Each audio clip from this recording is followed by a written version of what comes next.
प्रयागराजमधील कुंभमेळ्याचा आज समारोपीय कार्यक्रम आहे। उत्तर प्रदेशचे मुख्यमंत्री योगी आदित्यनाथ आज प्रयागराज दौऱ्यावर आहे। योगी आदित्यनाथ अधिकारी आणि कर्मचाऱ्यांचा सन्मान करतील।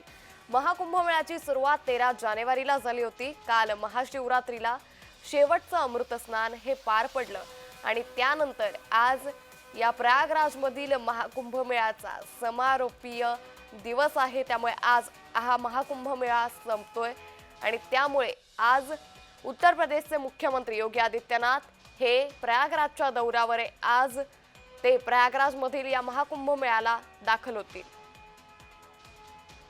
या संदर्भात अधिक माहिती घेऊयात आमच्या प्रतिनिधी मयुरी यांच्याकडून। मयुरी, महाकुंभमेळ्याचा आज समारोपीय कार्यक्रम आहे, काय अधिक तपशील?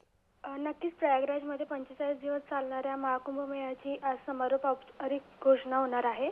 यावेळी उत्तर प्रदेशचे मुख्यमंत्री योगी आदित्यनाथ अधिकारी व कर्मचाऱ्यांचा सन्मान करतील। 13 जानेवारीपासून सुरू झालेल्या महाकुंभमेळ्यात 45 कोटीहून अधिक भाविक सहभागी झाले होते। इतकंच नव्हे तर देशभरातील भाविकांसह दिग्गज मंडळी या कुंभमेळ्याला भेट दिली।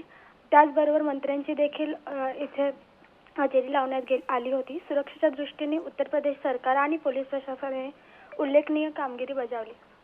निश्चित मयुरी, त्यामुळे एकंदरीतच आज योगी आदित्यनाथ देखील या ठिकाणी दाखल होणार असल्याचं पाहायला मिळतंय। धन्यवाद मयुरी, तुम्ही दिलेल्या सविस्तर माहितीसाठी।